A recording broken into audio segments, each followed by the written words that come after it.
ಗುರುರ್ಬ್ರಹ್ಮ ಗುರುರ್ವಿಷ್ಣು ಗುರುರ್ದೇವೋ ಮಹೇಶ್ವರಃ ಗುರು ಸಾಕ್ಷಾತ್ ಪರಬ್ರಹ್ಮ ತಸ್ಮೈ ಶ್ರೀ ಗುರವೇ ನಮಃ. ಶ್ರೀ ಜಗದ್ಗುರು ಸಿದ್ಧಾರೂಢರ ಪಾದಕಮಲಗಳಿಗೂ, ಶ್ರೋತ್ರಿಯ ಬ್ರಹ್ಮನಿಷ್ಠ ಸದ್ಗುರು ಬಸವಾನಂದರ ಪಾದಕಮಲಗಳಿಗೂ, ಅವರ ಪ್ರತಿರೂಪ ಧರ್ಜುಗುಣಪ್ಪನವರ ಪಾದಕಮಲಗಳಿಗೂ ನನ್ನ ದೀರ್ಘದಂಡ ಪ್ರಣಾಮಗಳನ್ನು ಸಲ್ಲಿಸುತ್ತಾ, ಎಲ್ಲ ಮಹಾತ್ಮರ ಪಾದಕಮಲಗಳಿಗೂ ನನ್ನ ದೀರ್ಘದಂಡ ಪ್ರಣಾಮಗಳನ್ನು ಸಲ್ಲಿಸುತ್ತಾ, ಮನದಲ್ಲಿ ಸ್ಮರಿಸಿಕೊಳ್ಳುತ್ತಾ, ತಮ್ಮೆಲ್ಲರಿಗೂ ವಂದಿಸುತ್ತಾ, ಇವತ್ತಿನ ಪರಮಾನುಭವ ಬೋಧೆ 3ನೇ ಸಂಧಿ ನಡೆದದ. ಈ 3ನೇ ಸಂಧಿ ಒಳಗೆ ಭಾಳಷ್ಟು ವಿಚಾರಗಳನ್ನು ಅವ್ರು ಹೇಳ್ತಾರೆ. 3ನೇ ಸಂಧಿ ಒಳಗೆ 15ನೇ ಸೂತ್ರ ಒಂದು ಕೊನೆಯ ಒಂದೆರಡು ನುಡಿಗಳನ್ನು ಹೇಳಬೇಕಾಗ್ತದೆ. 15ನೇ ಸೂತ್ರದಲ್ಲಿ ಹೇಳ್ತಾರೆ, ಬರೀ ತರ್ಕ ಮಾಡುವಂಥದ್ದು, ಊಹಾಪೋಹ, ಹಂಗಾಯ್ತು ಹಿಂಗಾಯ್ತು ಅಂತ. ಈ ಒಂದು ಕುತರ್ಕದಿಂದ ಉಪಯೋಗ ಇಲ್ಲ, ಜ್ಞಾನ ದೃಢ ನಿಶ್ಚಯ ಆಗಂಗಿಲ್ಲ ಅನ್ನುವಂಥ ವಿಚಾರವನ್ನು ಹೇಳುತ್ತಾರೆ. ತರ್ಕವ ನುಡಿವನೇ ತತ್ವವಿದನು ಜಡತರ್ಕಿಗಳಾದ ಮಾನವರಂತೆ. ಏನು ಹೇಳ್ತಾರೆ? ತರ್ಕ ಏನಾದ್ರೆ ಮಾಡ್ತಾನೇನು? ಯಾರು? ತತ್ವ ಬಲ್ಲಂಥ ಜ್ಞಾನಿ. ಈ ಜಡ ತರ್ಕಿಗಳಾದ ಮಾನವರಂತೆ. ಯಾರು ಮಹಾತ್ಮರು ಹೇಳ್ತಾರೆ, ಯಾರು ಇದ್ರ ಬಗ್ಗೆ ತಿಳ್ಕೊಳ್ಳಂಗಿಲ್ಲ, ಒಣ ತರ್ಕ ಮಾಡ್ತಾರಲ್ಲ, ಅವ್ರು ಜಡರು ಅಂತ ಹೇಳ್ತಾರೆ. ಮುಖ್ಯವಾಗಿ ಜಡ ವಸ್ತುಗಳು ಹೆಂಗದಾವ ಆ ರೀತಿ ಆ ಸಾಲಿನಲ್ಲಿ ಬರ್ತಾರೆ ಅವರು. ಅದಕ್ಕೆ ಜಡ ತರ್ಕಿಗಳಾದ ಮಾನವರಂತೆ ಅಂತ ಹೇಳ್ತಾರೆ. ಈ ತರ್ಕವನ್ನು ಮಾಡ್ತಾನೇನು ತತ್ವವನ್ನು ಬಲ್ಲಂಥ ಯೋಗಿ ಅಂದರೆ ಮಾಡೋಕ್ಕೆ ಹೋಗಂಗಿಲ್ಲ ಅನ್ನುವಂಥ ವಿಚಾರವನ್ನು ಹಲವಾರು ವಿಚಾರಗಳನ್ನು ಹೇಳಿದ್ರು. ನಿನ್ನೆಯ ವಿಚಾರದಲ್ಲಿ ಕೂಡ ಹರಿಯದ ಮೂಢನ ಪರಿಯೋಳಿರುಪನು ನಿಜವರಿದ ಮಹಾಪುರುಷನು ತನ್ನ ಕುರುಹು ದೂರದಿ ತರ್ಕಿಸಿದ ಸುಮ್ಮನೆಲ್ಲರ ತೆರೆದೋಳುಂಡುಟ್ಟು ಸಂಚರಿಪನು ಅಂತ ವಿಚಾರಗಳು ಬಂದವು. ಭಾಳ ಅದ್ಭುತವಾದಂಥ ವಿಚಾರ ಹೇಳ್ತಾರೆ. ಅಜ್ಞಾನಿಯ ಒಂದು ಜೊತೆ ಇರುವಂಥದ್ದು, ಅಜ್ಞಾನಿಗಳ ಜೊತೆ ಇದ್ದರೂ ಕೂಡ ತನ್ನ ಕುರುಹು ತೋರ್ಸಕ್ಕೆ ಹೋಗಂಗಿಲ್ಲ ಸದ್ಗುರುನಾಥ.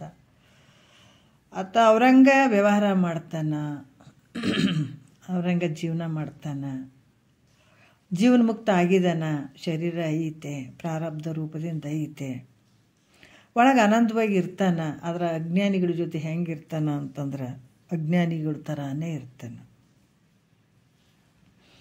ಅವರಂಗ ಉಣ್ತಾನೆ, ಅವರಂಗ ತಿಂತಾನೆ, ಅವರಂಗ ವ್ಯವಹಾರ ಮಾಡ್ತಾನೆ, ಆ ರೀತಿ ಇರ್ತಾನೆ. ತನ್ನ ಕುರು ತೋರ್ಸಕ್ಕೆ ಹೋಗಂಗಿಲ್ಲ, ನಾನು ಹಿಂಗೆ ಅದೀನಿ ಅಂತ ತೋರ್ಸಕ್ಕೆ ಹೋಗಂಗಿಲ್ಲ. ಮತ್ತು ಇಲ್ಲಿ 4ನೇ ನುಡಿಯಲ್ಲಿ ಹೇಳ್ತಾರೆ, ತತ್ವಜ್ಞಾನಿ ಆದಂಥ ಪುರುಷನು ತರ್ಕವನ್ನು ಮಾಡಬಹುದು. ಯಾಕಂದ್ರೆ ಅವರಲ್ಲಿ ಅವನು ಗೆದ್ರೆ ತನಗೆ ಜಯವು ಜನರಿಂದ ಮನ್ನಣೆಯೂ ಬರ್ಬೋದಂತ ತಿಳಿದು ತರ್ಕವನ್ನು ಮಾಡ್ಬೋದಲ್ರಿ ಗುರುಗಳೇ. ನೋಡ್ರಿ, ತತ್ವಜ್ಞಾನಿ ಆದಂಥ ಪುರುಷ ತರ್ಕವನ್ನು ಮಾಡಬಹುದು. ಯಾಕೆ ಮಾಡಬಾರ್ದು? ಮಾಡಿದ್ರೆ ಮತ್ತು 4 ಮಂದಿಯಾಗ ಮಾತಾಡ್ತಾ ಇರ್ತಾರೆ, ಅವ್ರು ಏನೇನು ಹೇಳ್ತಿರ್ತಾರೆ, ತರ್ಕ ಮಾಡ್ತಿರ್ತಾರೆ. ಅದ್ರಾಗ ಆತ ಗೆದ್ದನು ಅಂತಂದ್ರೆ ನೋಡ್ರಿ ಎಷ್ಟು ಹುಷಾರದನ ಅಂತ, ಕರೆಕ್ಟಾಗಿ ಹೇಳಿದೀನಿ ರೀ ಅಂತ ಆ ಒಂದು ತರ್ಕದಲ್ಲಿ ಆತ ಗೆದ್ದ ಅಂತಂದ್ರೆ ಅದಕ್ಕೆ ತನಗೆ ಜಯನೂ ಆಗ್ತದೆ, ಮತ್ತು ಮನ್ನಣೆಯು, ಗೌರವ, ಮನ್ನಣೆ ಇವೆಲ್ಲ ಸಿಗ್ತಾವ. ಯಾಕಂದರೆ ಇಂಥ ಒಂದು ವಿಚಾರದಲ್ಲಿ ಆತ ಗೆದ್ದಿದ್ದಾನ, ಚೆನ್ನಾಗಿ ಹೇಳಿದಾರ ಅಂತ ಅನ್ನುವಂಥ ವಿಚಾರದಲ್ಲಿ ಆತಗೆ ಮನ್ನಣೆ ಸಿಗ್ತದೆ, ಗೌರವ ಸಿಗ್ತದೆ. ಈ ಥರ ಗೌರವ ಸಿಗ್ತದೆ, ಮನ್ನಣೆ ಸಿಗ್ತದೆ ಅಂತ ತಿಳಿದು ತರ್ಕವನ್ನು ಮಾಡಬಹುದಲ್ರಿ ಗುರುಗಳೇ ಅಂತ ಶಂಕೆ ಮಾಡಿದರೆ, ಎಲ್ಲವನ್ನ ಬಿಟ್ಟಿರ್ತಾನೆ. ಅದು ಮುಂದೆ ಹೇಳ್ತಾರೆ ನೋಡ್ರಿ, 4ನೇ ನುಡಿಯಲ್ಲಿ ಹೇಳ್ತಾರೆ, ಪುಸಿ ಜಗತ್ರಯದೊಳು ಪುಸಿ ತರ್ಕದಿಂದಾದ ಪುಸಿ ಪರಾಜಯ ಅಪಜಯಮಿವು ಪುಸಿ ಅಹುದರಿಂದೆ ಪುರುಳುಂಟೆ ತಿಳಿದಂದು ಸಸಿನೇ ಕೇಳು ಆನಂದಮಯ ಗಾತ್ರೆ ಅಂತ ಹೇಳ್ತಾರೆ. ಆನಂದಮಯ ಗಾತ್ರೆ ಅಂದರೆ ಆನಂದ ಸ್ವರೂಪವಾದ ಶರೀರವುಳ್ಳಂಥ ಮೈತ್ರಾದೇವಿಯೇ. ಯಾಕಂದ್ರೆ ಆನಂದವನ್ನು ಕೇಳಕ್ಕೆ ಕುಂತಾಳ, ಆನಂದ ಸ್ವರೂಪಳೇ ಆಗ್ತಾಳೆ, ಆನಂದ ಸ್ವರೂಪದಿಂದ ಕೂಡಿದಂಥ ಮೈತ್ರಾದೇವಿ. ಪುಸಿ ಅಂದರೆ ಸುಳ್ಳಾದ, ಜಗತ್ರಯದಳು ಅಂತಂದ್ರೆ ಸ್ವರ್ಗ ಮರ್ತ್ಯ ಪಾತಾಳ ಅಂತೇನು ಹೇಳ್ತಾರೆ, 3 ಲೋಕಗಳಲ್ಲಿ ಜಗತ್ರಯ ಅಂದರೆ 3. ಪುಸಿ ತರ್ಕದಿಂದ ಆದ, ಸುಳ್ಳ ತರ್ಕದಿಂದ ಅಂದ್ರೆ ಈ ಸುಳ್ಳು ತರ್ಕದ ಉತ್ಪನ್ನವಾದಂತಹ ಅಂದ್ರೆ ಜಯ ಅಪಜಯ ಇವೆಲ್ಲವುಗಳು ಸುಳ್ಳು ಅಂತ ತಿಳ್ಕೊಂಡಿರ್ತಾನತ್ತ. ಯಾಕಂದ್ರೆ ತತ್ವ ಬಲ್ಲಂಥ ಜ್ಞಾನಿ ಜಗತ್ತು ಸುಳ್ಳು ಅಂತ ತಿಳಿದಿರ್ತಾನೆ. ಅಂದಮೇಲೆ ಈ ಜಗತ್ತಿನಲ್ಲಿರುವ ತರ್ಕ ಮತ್ತು ಆ ತರ್ಕದಿಂದಾದ ಜಯ ಅಪಜಯಗಳು ಸತ್ಯ ಇರ್ತವೆ ಅನ್ನತ್ಗೆ. ಜಗತ್ತೇ ಸುಳ್ಳು ಅಂತ ತಿಳ್ಕೊಂಡಂಥ ಜ್ಞಾನಿಗೆ ಜಗತ್ತಿನಲ್ಲಿ ತರ್ಕ ಮಾಡಿದಾಗ ಆತಗೆ ಜನ 4 ಮಂದಿ ಎಂಥ ಒಂದು ಪಂಡಿತ ಅದಾನ, ಭಾಳ ದೊಡ್ಡ ಜ್ಞಾನಿ ಅದಾನ, ಇವೆಲ್ಲ ಗೌರವ ಸಿಗುವಂಥದ್ದು ಮನ್ನಣೆ ಅದು ತೊಗೊಂಡು ಏನು ಮಾಡ್ತಾನಂತ. ಅದರಿಂದ ಏನು ಅದಕ್ಕೆ ಇದೈತೆ. ಅದಕ್ಕೆ ಈ ತರ್ಕದಿಂದಾದಂಥ ಜಯ ಮತ್ತು ಅಪಜಯಗಳು ಇವು ಸತ್ಯ ಅದಾವೆ. ನೀವು ಇವು ಸುಳ್ಳು ಅಂತ ತಿಳ್ಕೊಂಡಿರ್ತಾನೆ. ಜಗತ್ತಿನಾಗ ಎಲ್ಲನೂ ಸುಳ್ಳು ಅಂತಾನೆ, ಜಗತ್ತೇ ಸುಳ್ಳು ಅಂತ ತಿಳ್ಕೊಂಡಾಗ ಮತ್ತು ಅದ್ರಾಗ ನಡೆದಂಥ ತರ್ಕಗಳು ಸತ್ಯ ಇರ್ತವೇನ, ಜಯ ಅಪಜಯ ಇವು ಸತ್ಯ ಇರ್ತವೇನ, ಇವು ಸುಳ್ಳು ಅಂತ ತಿಳ್ಕೊಂಡಿರ್ತಾನೆ. ಅದಕ್ಕೆ ಹಿಂಗೆ ಮಿಥ್ಯಾತ್ವದರ್ಶಿಯಾದ ಜ್ಞಾನಿಗೆ ತರ್ಕದಿಂದ ಏನಾದರೂ ಪ್ರಯೋಜನ ಐತೇನು ಅಂದರೆ ಇಲ್ಲ. ಯಾಕಂದರೆ ಜಗತ್ತಿನೊಳಗೆ ಆತ ನೋಡುವಂಥದ್ದೆಲ್ಲನೂ ಮಿಥ್ಯೆ ಅದ. ಭಾಳಷ್ಟು ಆತ ನೋಡುವಂಥ ಜ್ಞಾನಿ ನೋಡುವಂಥ ದೃಷ್ಟಿಗೆ ಅಜ್ಞಾನಿಗಳು ನೋಡುವಂಥ ದೃಷ್ಟಿಗೆ ಭಾಳ ವ್ಯತ್ಯಾಸಗಳಿರ್ತಾವೆ. ಹಾಗಾಗಿ ಹೇಳ್ತಾರೆ ಅವರು ಎಲ್ಲ ಮಿಥ್ಯದಿಂದ ಕೂಡಿದ್ವಿ ಎಲ್ಲ. ಅದಕ್ಕೆ ಹೇಳ್ತಾರೆ ಅವರು, ನೀವು ಸಿದ್ಧಾರೂಢರು ಮುಸಾಫರ್ ಖಾನಿ ಅಂತ ಹೇಳಿದರು. ಅಂತ ಬಂದ್ರೆ ಹಿಂಗೆ ಒಂದು ಊರಿಗೆ ದೊಡ್ಡ ಮನೆ ಇತ್ತು, ಬಂದು ಕುಂತು ಬಿಸಿಲಿತ್ತು, ಅಲ್ಲಿ ಸೆಕ್ಯೂರಿಟಿ ಇದ್ದ, ಕಾಯತ್ತ ಮನೆ ಕಾಯತ್ತ. ಅದಕ್ಕೆ ಅಲ್ಲಿ ಕೂತ್ಕೊಂಡು ಗಾಳಿ ಹಾಕೊಂತ ಮುಸಾಫರ್ ಖಾನಿ ಅಂತ ಅಂದ ಮನೆಗೆ. ಅದಕ್ಕೆ ಸಿಟ್ಟು ಬಂತು, ಹೋಗಿ ಆ ಶ್ರೀಮಂತ ಮನೆ ಓನರ್ಗೆ ಹೇಳ್ದ, ಇಲ್ಲಿ ಒಬ್ಬ ವ್ಯಕ್ತಿ ಬಂದಾನ ಮತ್ತು ಇದು ಮುಸಾಫರ್ ಖಾನಿ ಅಂತ ಹೇಳ್ತಾನೆ. ಮುಸಾಫರ್ ಖಾನಿ ಅಂತಂದ್ರೆ ಬರೋರು ಬರ್ತಿರ್ತಾರೆ, ಹೋಗೋರು ಹೋಗ್ತಿರ್ತಾರೆ, ಅದಕ್ಕೆ ಮುಸಾಫರ್ ಖಾನಿ ಅಂತ ಹೇಳ್ತಾರೆ ಅವ್ರು. ಕರ್ಕೊಂಡು ಬಾ ಆತಗಂತ ಒಳಗೆ ಕರೆದ್ರು. ಅವಾಗ ಕೇಳಿದ್ರೆ, ಯಾಕೆ ನೀನು ಹಿಂಗಂದು ಮುಸಾಫರ್ ಖಾನಿ ಅಂತ ಹೆಂಗಂದು, ಇದು ನಮ್ಮದು ಮನೆ ಐತಿ, ದೊಡ್ಡ ಮನೆ, ಅರಮನೆ ಥರ ಇತ್ತು, ದೊಡ್ಡ ಶ್ರೀಮಂತರು ಅವರು. ಅದಕ್ಕೆ ಅವಾಗ ಹೇಳಿದ್ರು, ಅಲ್ಪ ಇದಕ್ಕಿಂತ ಹಿಂದ್ಗಡೆ ಯಾರಿದ್ರಿ ಮನ್ಯಾಗ? ನಮ್ಮ ಅಪ್ಪ ಇದ್ದ. ಅದಕ್ಕಿಂತ ಹಿಂದ್ಗಡೆ ಯಾರಿದ್ರು? ನಮ್ಮ ತಾತವರಿದ್ರು. ಅದಕ್ಕಿಂತ ಯಾರಿದ್ರು? ನಮ್ಮ ತಾತ. ಮತ್ತು ಅವ್ರು ಅದರನೀಗ ಇಲ್ಲ. ಮತ್ತು ಅದರಂತಾರೆ ಅವ್ರು ಬಂದರು, ಅವ್ರು ಸಂಸಾರ ಮಾಡಿದ್ರು, ಅವ್ರು ಬಿಟ್ಕೊಟ್ಟು ಹೋದರು. ತಾತ ಬಂದ, ಅವ್ರು ಮಾಡಿದ್ರು ಸಂಸಾರ, ಅವರು ಬಿಟ್ಕೊಟ್ಟು ಹೋದರು. ಎಲ್ಲರೂ ಬರ್ತಾರೆ, ಇರ್ತಾರೆ, ಹೋಗ್ತಾರೆ. ಬರೋರು ಬರ್ತಾರೆ, ಹೋಗೋರು ಹೋಗಕತ್ತಾರೆ. ಮತ್ತು ಇದಕ್ಕೇನು ಹೇಳ್ತಾರೆ? ಇದಕ್ಕೆ ಮುಸಾಫರ್ ಖಾನಿನೇ ಅಂತ ಹೇಳೋದು ಅಂತ ಹೇಳಿದಾಗ ಅದಕ್ಕೆ ನಿಜವಾಗಿ ಭಾಳ ಆಳಕ್ಕೆ ಹೋಯ್ತು ಈ ವಿಚಾರ ಆ ವ್ಯಕ್ತಿಗೆ. ಹಾಗಾಗಿ ಇಲ್ಲಿ ಕೂಡ ಮಹಾತ್ಮರು ಏನು ಮಾಡ್ತಾರಂತಂದ್ರೆ, ನೋಡುವಂಥದ್ದು ಎಲ್ಲನೂ ಮಿಥ್ಯೆ ಆಗಿರುವಂಥದ್ದೇ ನೋಡ್ತಿರ್ತಾನತ. ನಾವು ಜಾತ್ರೆಯಲ್ಲಿ ನಿಂತು ನೋಡಬೇಕು. ಯಾಕಂದರೆ ಈ ತತ್ವವನ್ನು ಈ ವಿಚಾರಗಳನ್ನ ಗುರು ಮುಖಾಂತರ ನೋಡ್ರಿ ನಮಗೆ ತಿಳಿದ್ರೂ ಕೇಳುವಂಥದ್ದು, ತಿಳಿದೇ ಇದ್ದರೂ ಕೇಳಿದರೂ ಕೂಡ ಕೆಲಸ ಮಾಡ್ತಿದ್ದು. ನಾವು ಯಾವಾಗಿದು ಒಂದು ತಾಸು ಕುಂತು ಕೇಳೋಕ್ಕೆ ಶುರು ಮಾಡಿದ್ವಿ, ಒಂದು ಅರ್ಧ ಗಂಟೆ ಆದರೂ ಕುಂತು ಕೇಳೋಕ್ಕೆ ಶುರು ಮಾಡಿದ್ವಿ ಅಂದ್ರೆ ನಾವು ಆನಂದದ ಒಂದು ಮಾರ್ಗಕ್ಕೆ, ಅಂದ್ರೆ ಆ ಒಂದು ಊರಿಗೆ, ಆನಂದ ಅನ್ನುವಂಥ ಊರಿಗೆ, ಮುಕ್ತಿ ಅನ್ನುವಂಥ ಊರಿಗೆ ನಾವು ನಡೀತಾ ಇದ್ದೀವಿ ಅಂತಲೇ ತಿಳ್ಕೊಬೇಕಿದು. ಆ ದಾರಿ ಸಿಕ್ಕದ ನಮ್ಗೆ, ಆ ದಾರಿಗೆ ಹೆಜ್ಜೆ ಇಡ್ತಾ ಇದ್ದೀವಿ ಅಂತಲೇ ತಿಳ್ಕೊಬೇಕಾಗ್ತಿದ್ದು. ಅಷ್ಟು ಅದ್ಭುತ. ನಾವು ಕೆಲವೊಂದು ವಿಚಾರದಾಗ ನೋಡ್ರಿ ಎಷ್ಟು ಮನಸ್ಸು ಉದಾಸೀನತೆಗೆ ಬರ್ತದೆ. ಕೇಳ್ತಾ ಹೋದಾಗ ನಾವೆಲ್ಲೋ ಜಾತ್ರೆ ನೋಡ್ತಿರ್ತೀವಿ, ಗುರುಗಳು ಹೇಳಿದ್ದು ನೆನಪು ಬರ್ತಿರ್ತಾವೆ ಕೆಲವು. ಭಾಳಷ್ಟು ಜಾತ್ರೆ ನೋಡ್ತಾ ಇದ್ದಾಗ ತೇರು ಎಳಿತಿರ್ತಾರೆ, ಭಾಳಷ್ಟು ಜನ ಅಲ್ಲಿ ಕೂಡಿದಾಗ ಮನಸ್ಥಿತಿ ಹೆಂಗಾಗ್ತದೆ? ಎಷ್ಟೋ ಸ್ವಲ್ಪ ವರ್ಷಗಳಿಂದ ಆ ಜನನೇ ಇರಲಿಲ್ಲ. ನಾವಿನ್ನೂ ಮುಂದಿನ ವಿಚಾರ ಮಾಡಿದ್ರೆ ಇನ್ನು ಒಂದು ಭಾಳಷ್ಟು ಅಂತಂದ್ರೆ ಒಂದು 20-30 ವರ್ಷ ಅಥವಾ ಒಂದು 10 ವರ್ಷ 20-30 ವರ್ಷ ಅಂದ್ರೆ ಅದ್ರಾಗ ಎಷ್ಟು ಜನ ಖಾಲಿಯಾಗಿರ್ತಾರೆ. ಹಾಗೆ ಹಂಗೆ 1 ವರ್ಷ 2 ವರ್ಷ ಹಿಂಗೆ ಆದಂಗೆ ಒಂದು 10 ವರ್ಷದಾಗ ಎಷ್ಟೋ ಜನ ಖಾಲಿಯಾಗಿಬಿಟ್ಟಿರ್ತಾರೆ. ಅವ್ರು ಇರೋದೇ ಇಲ್ಲ, ಆ ತೇರು ಎಳೆದವರೇ ಇರೋಂಗಿಲ್ಲ.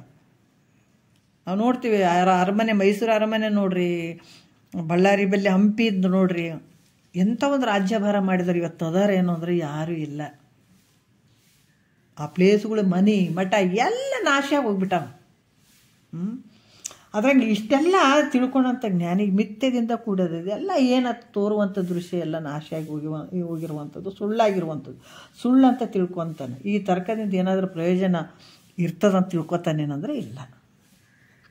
ಮತ್ತು ಏನು ಹೇಳ್ತಾರೆ, ವಾದೇ ವಾದೇ ಜಾಯತೆ ತತ್ವಬೋಧ ಅನ್ನುವಂಥ ವಾಕ್ಯಾನುಸಾರವಾಗಿ ತರ್ಕವನ್ನು ಮಾಡಿದರೆ ನಿಶ್ಚಯವಾದ ಜ್ಞಾನ ಉಂಟಾಗ್ತದಲ್ಲ ಗುರುಗಳೇ. ಅದರಿಂದ ತತ್ವಜ್ಞಾನಿಗಳು ಕೂಡಿ ತರ್ಕವನ್ನು ಮಾಡುವುದು ಪ್ರಯೋಜನ ಆಗ್ಯದ. ಯಾಕಂತಂದ್ರೆ ಇಲ್ಲಿ ವಾದೇ ವಾದೇ ಜಯತೆ ತತ್ವಬೋಧ ಅನ್ನುವಂಥ ವಾಕ್ಯ ಐತೆ. ಈ ವಾಕ್ಯದ ಪ್ರಕಾರ ತರ್ಕವನ್ನು ಮಾಡಿದರೆ ನಿಶ್ಚಯವಾದ ಜ್ಞಾನ ಆಗ್ತದೆ. ಅದರಿಂದ ತತ್ವಜ್ಞಾನಿಗಳು ಕೂಡಿ ತರ್ಕವನ್ನು ಮಾಡಬಹುದು, ಅದರಿಂದ ಪ್ರಯೋಜನ ಆಗ್ತದಲ್ಲ ಅಂತ ಶಂಕೆ ಮಾಡಿದರೆ ಆವಾಗ ತರ್ಕದಿಂದ ನಿಶ್ಚಯ ಜ್ಞಾನ ಆಗಂಗಿಲ್ಲ. ತರ್ಕದಿಂದ ನಿಶ್ಚಯ ಜ್ಞಾನ ಆಗೋದಿಲ್ಲ ಅಂತ ಹೇಳ್ತಾರೆ ಅವರು 5ನೇ ನುಡಿಯಲ್ಲಿ. ಆ ಥರ ಇದು ತತ್ವಮೆಂದೋರ್ವನು ಅದನ್ನು ಅಲ್ಲೆಂದೋರ್ವನು ಅದನ್ನು ಅಲ್ಲೆಂದು ಬಳಿಕ್ ಹೋರುವನು ವಿದಿತ ವಿದೆಂದು ಓರ್ವನು ಒದವಿ ಸಾಧಿಸುತ್ತಿರ್ಪರು ಅದರಿಂದ ತರ್ಕದ್ದು ನಿಜಮುಂಟೆ ಅಂತ 5ನೇ ನುಡಿಯಲ್ಲಿ ಹೇಳ್ತಾರೆ. ಕೆಲವರು ಹೇಳ್ತಾರೆ ಇದು ನಾನು ಹೇಳಿದ್ದು ನಿಜ ಅಂತ ಕೆಲವು ಹೇಳ್ತಾರೆ. ಒಬ್ಬ ನಾನು ಹೇಳಿದ್ದು ನಿಜ ಅಂತ ಹೇಳ್ತಾರೆ, ಇನ್ನೊಬ್ಬರು ನಾನು ಹೇಳಿದ್ದು ನಿಜ ಅಂತ ಹೇಳ್ತಾರೆ. ಈ ರೀತಿ ಈ ನೈಯಾಯಿಕರು ಒಬ್ಬರು ಒಂದಕ್ಕೆ ಒಂದು ಲಕ್ಷಣವನ್ನು ಕೇಳಿದ್ರೆ ಮತ್ತೊಂದಕ್ಕೆ ಹೇಳ್ತಾನೆ. ಮತ್ತು ಅದನ್ನು ಏನು ವ್ಯಾಪ್ತಾದಿ ದೋಷಗಳನ್ನು ಕೊಟ್ಟು ಬೇರೊಂದು ಲಕ್ಷಣವನ್ನು ಹೇಳ್ತಾನೆ. ಮತ್ತು ಕೆಲವರು ಇನ್ನೊಬ್ಬರು ಇನ್ನೊಂದು ಲಕ್ಷಣ ಹೇಳ್ತಾರೆ, ಇದು ಇಲ್ಲರಿ ಹಿಂಗೈತ್ರಿ ಇದು ಹಿಂಗೈತ್ರಿ ಅಂತ ಹಲವಾರು ತಮ್ಮ ವಿಚಾರಗಳನ್ನು ಹೇಳಿ ಅದಕ್ಕೆ ಲಕ್ಷಣ ಕೊಡ್ತಾ ಬರ್ತಾರೆ. ಈಗ ಜಗತ್ತಿನಲ್ಲಿರುವ ಎಲ್ಲ ನೈಯಾಯಿಕರು ಕೂಡಿ ಇದಕ್ಕೆ ಇದೇ ಅರ್ಥ ಆಗೋದಂತ ನಿರ್ಧರಿಸುವಂಥದಕ್ಕೆ ಅಶಕ್ತರಾಗ್ತಾರೆ. ಅವರು ಇದೇ ಹಿಂಗಂತ ನಿರ್ಧಾರ ಮಾಡೋದಕ್ಕೆ ಅಶಕ್ತರಾಗ್ತಾರೆ. ಅದರಿಂದ ತರ್ಕದಿಂದ ಯಾವ ರೀತಿಯಿಂದನೂ ಪ್ರಯೋಜನ ಇಲ್ಲ. ಮತ್ತು ಆದರೂ ಕೂಡ ಒಂದು ಚುರುಕು ಬುದ್ಧಿ ಉಳ್ಳಂಥವ್ರು ಕುಶಲ ಬುದ್ಧಿಶಾಲಿಗಳಾದಂಥ ತಾರ್ಕಿಕರು ಏನು ಮಾಡ್ತಾರೆ, ಆತ್ಮ ವಿಷಯದಲ್ಲಿಯೂ ಕೂಡ ತಮ್ಮ ತರ್ಕವನ್ನು ಮಾಡ್ತಾರೆ. ಹೆಂಗೆ ಮಾಡ್ತಾರೆ, ಬರೀ ತರ್ಕ ಮಾಡೋದು. ಭಾಷಣ ಅವಾಗೂ ಇದ್ರು ಈಗೂ ಇದ್ರು, ಬರೀ ಹಂಗಂಗ್ರಿ ಹಿಂಗ್ರಿ ನೋಡ್ರಿ. ಕೆಲವರೆಲ್ಲ ಎಲ್ಲಿ ಹೋದ್ರೂ ಕೂಡ ಪಂಡಿತರನ್ನ ಜಯಿಸಿ ಆ ಒಂದು ಜಯಪತ್ರಗಳನ್ನು ಹಿಡ್ಕೊಂಡು ತಿರುಗಾಡ್ತಿದ್ರಂತೆ, ಇಷ್ಟು ಗೆದ್ದಿದ್ದೀನಿ ಇಷ್ಟು ಪಂಡಿತರನ್ನ ಗೆದ್ದಿದ್ದೀನಿ ಅಂತ. ಭಂಡಾರಿ ಮಿಶ್ರ ಅಂದ್ರೆ ಹಂಗೆ ಬರ್ತದೆ ಅದು. ಅದನ್ನು ಭಾಳಷ್ಟು ಪಂಡಿತರಿಗೆ ಸೋಲಿಸಿರ್ತಾರೆ. ಅವಾಗ ಶಂಕರಾಚಾರ್ಯರು ಕೂಡ ಸೋಲಿಸ್ಬೇಕಂತ ಕುಂದಿರ್ತಾರೆ. ಅವರು ಕಡೆಗೆ ಸೋಲ್ತಾರೆ ಅವ್ರು. ಭಂಡಾರಿ ಮಿಶ್ರ ಸಿದ್ಧಾರೂಢರ ಹತ್ರನೂ ಒಬ್ಬರು ಬಂದಿದ್ರು. ಎಲ್ಲ ದೇಶಗಳಿಗೆ ಹೋಗಿ ಊರುಗಳಿಗೆಲ್ಲ ಹೋಗಿ ಎಲ್ಲ ಪಂಡಿತರಿಗೆ ಸೋಲಿಸಿ ಅದ್ರ ಜಯಪತ್ರಗಳನ್ನು ಹಿಡ್ಕೊಂಡು ಇಷ್ಟದ ನನ್ನ ಹತ್ರ ಜಯಪತ್ರಗಳನ್ನು ಗೆದ್ದಿದ್ದೀನಿ ಅಂತನ್ನುವಂಥ ವಿಚಾರದಿಂದ ಬಂದು ಸಿದ್ಧಾರೂಢರಿಗೆ ಹೇಳ್ತಾರೆ. ಬಂದು ಹೇಳ್ತಾರೆ, ಎಷ್ಟು ಹೇಳ್ತಾನೆ, ನಾನು ನಿಮ್ಮ ಜೊತೆ ವಾದ ಮಾಡಬೇಕು, ತರ್ಕ ಮಾಡಬೇಕು, ಅದರಲ್ಲಿ ನಾನೇ ಗೆಲ್ಲುತ್ತೀನಿ, ಅಥವಾ ನೀವರ ಗೆಲ್ಲಿ ನಾನಾರ ಗೆಲ್ಲಿ ಅನ್ನುವಂಥ ಭಾವದಲ್ಲಿ ಹೇಳಿದಾಗ ಬೇಡಪ್ಪ ಅದೆಲ್ಲ ನನಗೆ ಎದಕ್ಕೆ ಬೇಕು ಹೇಳೋ ತರ್ಕ ಇಂಥವೆಲ್ಲ ವಾದ ವಿವಾದ ನನಗೆ ಬೇಕಾಗಿಲ್ಲ, ಇದು ಸುಮ್ಮನೆ ಹೋಗಿಬಿಡಪ್ಪ ಅಂತಂದ್ರೆ ಸಿದ್ಧಾರೂಢರು. ಆದರೂ ಕೇಳಲಿಲ್ಲ. ನೋಡ್ರಿ ಹಂಗೆ ನಾ ಸೋತೀನಂತ ನೀವು ಪತ್ರ ಬರೆದು ಕೊಡ್ರಿ ಅಂತಂದ. ನನ್ನ ಜೊತೆ ನೀವು ವಾದ ಮಾಡಲಿಲ್ಲ, ಈ ತರ್ಕ ಮಾಡಲಿಲ್ಲ ಅಂತಂದ್ರೆ ನೀವು ನನ್ನ ಸೋತೀನಿ ಅಂತೇಳಿ ಬರೆದು ಕೊಟ್ಬಿಡ್ರಿ ಅಂತಂದ್ರೆ. ಮತ್ತು ಇವ್ರು ಸುಮ್ಮನೆ ಸೋತೀನಿ ಅಂತ ಹೆಂಗೆ ಬರೆದು ಕೊಡ್ತಾರೆ ಅವರು? ಅದಕ್ಕೆ ನನ್ನ ಜೊತೆ ವಾದ ಮಾಡ್ರಿ, ಇಲ್ಲಾಂದ್ರೆ ಏನು ವಾದ ಮಾಡು, ನಾನು ಏನು ಹೇಳ್ತೀನಿ ಅದಕ್ಕೆ ನೀವು ಅಲ್ಲ ಅಂತ ವಾದ ಮಾಡಬೇಕು, ನೀವು ಹೇಳಿದಕ್ಕೆ ನಾನು ಅಲ್ಲ ಅಂತ ವಾದ ಮಾಡ್ತೀನಿ ಅಂತಂದ್ರೆ. ಎಷ್ಟು ಹೇಳಿದ್ರೆ ಕೇಳವಲ್ಲ ಈ ಪಂಡಿತ ಇಮ್ಮ ಅಂತ ಅವರಿಗೂ ಒಂಥರ ಆಗಿಬಿಡ್ತು. ಆಯಿತು ನಾ ಹೇಳ್ತೀನಿ, ನೀವು ಅಲ್ಲಂತ ವಾದ ಮಾಡಬೇಕು. ಅವಾಗ ಸಿದ್ಧಾರೂಢರು ಅಂದರು, ಇದು ಅಲ್ಲಂತ ವಾದ ಮಾಡಬೇಕಲ್ಲ ಬಂದತ್ತ. ಅವಾಗ ಸಿದ್ಧಾರೂಢರು ಅಂದರು, ಹೌದು ನಿಮ್ಮ ಅಪ್ಪಗೆ ನೀವು ಹುಟ್ಟಿದಿ ಅಂತಂದ್ರೆ ಅವರು. ಮುಗ್ದೋಯ್ತು ನೋಡ್ರಿ ಕತೆ. ನಿಮ್ಮ ಅಪ್ಪನಿಗೆ ನೀವು ಹುಟ್ಟಿದಿ ಅಂತ ಹೇಳಿದ್ರೆ ಅದು ಅಲ್ಲ ಅಂತ ವಾದ ಮಾಡಬೇಕಲ್ಲ. ಮಹಾತ್ಮರು ನೋಡ್ರಿ ಹೆಂಗೆ ತಪ್ಪಾಯಿತು ಅಂದತ್ತ. ತಪ್ಪಾಯ್ತು, ನಾನು ಸೋತೆ ಅಂತ ಉದ್ದಕ್ಕೆ ಸಾಷ್ಟಾಂಗ ನಮಸ್ಕಾರ ಮಾಡಿದ್ನಂತ. ಅದಕ್ಕೆ ಕೆಲವ್ರಿಗೆ ಇರ್ತದೆ ಹಂಗೆ ಗೆಲ್ಲಬೇಕು ಮಾಡಬೇಕಂತ. ಈ ತರ್ಕದಲ್ಲೇ ಮಹಾತ್ಮರಿಗೆ ಇದಕ್ಕೆ ಏನಾರ ಇರ್ತದೇನೋ ಅಲ್ಲಿ ಅಂದರೆ ಏನಿಲ್ಲ. ಅದ್ರ ಬಗ್ಗೆ ಅವ್ರು ತಲೆ ಕೆಡ್ಸ್ಕೊಳಕ್ಕೆ ಹೋಗಂಗಿಲ್ಲ, ತರ್ಕ ಮಾಡೋಕ್ಕೆ ಹೋಗಂಗಿಲ್ಲ ಬಲ್ಲಂಥವ್ರು. ಅದಕ್ಕೆ ಆತ್ಮ ವಿಷಯದಲ್ಲಿ ಕೂಡ ಕೆಲವ್ರು ತರ್ಕ ಮಾಡ್ತಾರೆ. ಏನಂದ್ರೆ ನಿಮ್ಮ ಆತ್ಮ ಚರ್ಮದಂಥ ವಿಕಾರಿ ಅದನು, ಅಥವಾ ಆಕಾಶದಂತೆ ನಿರ್ವಿಕಾರ ಆಗಿದ್ದಾನೋ, ಹೇಗಿದ್ದಾನ ಅಂತ ನೀವು ಒಪ್ಪಿದ್ರು ದೋಷವೇ ಬರ್ತದೆ. ಹೆಂಗೆ ಅದಾನ ಅಂತ ಹೇಳಿದ್ರು ಕೂಡ ದೋಷನೇ ಬರುವಂಥದ್ದು. ಹೇಗಂದ್ರೆ ಚರ್ಮ ಅದು ಒಂದು ಟೈಮಿಗೆ ಇದ್ದರೂ ಇನ್ನೊಂದು ಟೈಮಿಗೆ ಸರಿ ಇರೋಂಗಿಲ್ಲ. ಹೆಂಗಾದ್ರೆ ಮಳೆಗಾಲದಲ್ಲಿ ಅದು ಚರ್ಮ ಮೆತ್ತಗಾಗುವಂಥದ್ದು, ಬೇಸಿಗೆಯಲ್ಲಿ ಅದು ಯಾಕಂದರೆ ಇದು ಒಂದೊಂದು ಸಂದರ್ಭದಲ್ಲಿ ಒಂದು ಸ್ವಲ್ಪ ಮೆತ್ತಗಾಗ್ತದೆ, ಒಂದರಲ್ಲಿ ಅದು ಬಿರ್ಸಾಗುವಂಥದ್ದು. ಹೀಗೆ ಆತ್ಮನು ವಿಕಾರಿ ಆಗ್ತಾನೇನು, ಚರ್ಮದಂಗೆ ವಿಕಾರಿ ಆಗ್ತಾನೇನು. ಒಂದು ಟೈಮ್ನಲ್ಲಿ ಮೆತ್ತಗಾಗೋದು, ಬಿಸಿಲಿನಲ್ಲಿ ಮೆತ್ತಗಾಗೋದು, ಚಳಿಗಾಲದಲ್ಲಿ ಬಿರ್ಸಾಗೋದು, ಈ ಥರ ಏನಾದ್ರು ವಿಕಾರಕ್ಕೆ ಒಳಗಾಗ್ತಾನೇನು ಆತ್ಮ ಅಂದರೆ ಇಲ್ಲ. ಮತ್ತು ಹಂಗೆ ಹೇಳಿದರೆ ಅನಿತ್ಯದಿಂದ ಕೂಡಿದಂಥವನ್ನ ಅಂತ ಹೇಳಬೇಕಾಗ್ತದೆ. ಹಿಂಗಾಗಕ್ಕೆ ಬರೋಂಗಿಲ್ಲ. ಅಂದ್ರೆ ಆಕಾಶದಿಂದ ನಿರ್ವಿಕಾರನು ಅಂದರೆ ಶೂನ್ಯಕ್ಕೆ ಸಮನಾಗಬೇಕಾಗುವುದು. ಮತ್ತು ಘಟಾದಿ ವಿಷಯಗಳ ಜ್ಞಾನೋತ್ಪತ್ತಿಯಲ್ಲಿ ಆತ್ಮನು ಪ್ರಮಾತೃ ಆಗ್ತಾನಂತ ಹೇಳಿದರೆ ವಿಕಾರತ್ವ ಅನಿತ್ಯತ್ವ ಬರುವುದು ಇಲ್ಲ. ಒಂದು ಹೇಳಿದರೆ ಪ್ರಮಾತ್ರವೇ ಇಲ್ಲ ಅನ್ಬೇಕಾಗ್ತದೆ ಅಂತ ಕೆಲವು ವಿಚಾರಗಳನ್ನು ಹೇಳ್ತಾರೆ. ಇಂಥ ಒಂದು ಊಹಾಪೋಹವನ್ನು ಮಾಡುವಂಥದ್ದು ತರ್ಕ. ಅದು ನಾನಾ ರೀತಿಯಿಂದ ಹೇಳೋದು, ಹಿಂಗಿರ್ಬೋದೇನು ಹಿಂಗಿರ್ಬೋದೇನು ಹಿಂಗಾಗ್ತದೇನೋ ಅಂತ ಹೇಳುವಂಥದ್ದು, ಇದೆಲ್ಲ ಊಹಾಪೋಹವನ್ನು ಮಾಡುವಂಥದ್ದೇ ತರ್ಕ ಆಗಿರ್ತದೆ. ಅದಕ್ಕೆ ಕೆಲವು ತರ್ಕ ಬುದ್ಧಿಯನ್ನು ಉಪಾಯದಿಂದ ನಿವಾರಣೆ ಮಾಡ್ತಾರೆ. ಕೆಲವರೆಲ್ಲ ತರ್ಕದಿಂದ ಕೆಲವು ಒಂದು ಉಪಾಯವನ್ನು ಮಾಡ್ತಾರೆ. ಹಲವಾರು ರೀತಿಯಿಂದ ಹೇಳ್ತಾರೆ. ಯಾಕಂದರೆ ಈ ಕಾಣುವಂಥ ಹೊಗೆ ಮೇಲ್ಗೆ ಹೋಗ್ತದೋ ಅಥವಾ ಇಲ್ಲವೋ, ಹೋಗ್ತದಂತ ಹೇಳಿದ್ರೆ ಆಕಾಶವನ್ನು ಭೇದಿಸಿ ಹೋಗ್ತದ ಅಥವಾ ಏನಿಲ್ಲವೋ ಅಂತ ಕೆಲವೊಂದು ವಿಚಾರವನ್ನು ಹೇಳ್ತಾರೆ ಅವರು. ಆಕಾಶವನ್ನು ಭೇದಿಸುವುದಿಲ್ಲ ಅಂತ ಹೇಳಿದ್ರೆ ಅವಾಗೆ ಮೇಲಕ್ಕೆ ಹೋಗೋದು ಒಂದು ಸ್ಥಳದಲ್ಲಿ ಇರಬೇಕಾಗಿತ್ತು, ಹಾಗಿಲ್ಲ. ಅದರಿಂದ ಮೇಲಕ್ಕೆ ಹೋಗ್ತದಂತ ಹೇಳಿದ್ರೆ ಆಕಾಶವನ್ನು ಎಲ್ಲಿ ಭೇದಿಸ್ತದ ಅಂತ ಹೇಳುವಂಥದ್ದು. ನೋಡ್ರಿ, ಬರೀ ತರ್ಕಗಳು ಹೇಳುವಂತಂತ ಹೇಳಿದ್ರೆ ಉತ್ತರವನ್ನು ಕೊಡಲಾರದೆ ಭೇದವುಳ್ಳದಾಗದೆ ಆಕಾಶವು ಅವಕಾಶ ಲಕ್ಷಣದಿಂದ ಇರ್ತದೆ. ಅವಕಾಶ ಕೊಟ್ಟಿರುವಂಥದ್ದು ಆಕಾಶ. ಈ ರೀತಿಯಾಗಿ ಹೇಳ್ಬೇಕಾಗ್ತದೆ. ಆಕಾಶ ಅಂದರೆ ಅವಕಾಶ ಕೊಟ್ಟದ್ದು. ಈಗ ನಾವೆಲ್ಲ ತಿರುಗಾಡ್ತೀವಿ, ಮಾತಾಡ್ತೀವಿ, ನಿಮ್ಮ ಮಾತು ನಮಗೆ, ನಮ್ಮ ಮಾತು ನಿಮಗೆ ಕೇಳ್ತದಂದ್ರೆ ಯಾವುದ್ರದ್ದು? ಆಕಾಶ. ಇದು ನಮಗೆಲ್ಲ ಅವಕಾಶ ಕೊಟ್ಟಿರುವಂಥದ್ದು. ಇದ್ರಂಗ ಬ್ರಹ್ಮ ಹೆಂಗದನ? ನಿರ್ವಿಕಾರದಿಂದ ಕೂಡಿದಾನ. ಬ್ರಹ್ಮವು ರೂಪಾದಿ ಗುಣಗಳಿಂದ ರಹಿತವಾಗಿದ್ದಾನ.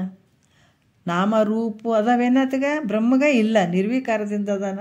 ಯಾವ ಆಕಾರನೂ ಇಲ್ಲ. ಆತ ಪ್ರತ್ಯಕ್ಷಕ್ಕೆ ಗೋಚರ ಆಗದೇ ಇರುವಂಥವನದನ.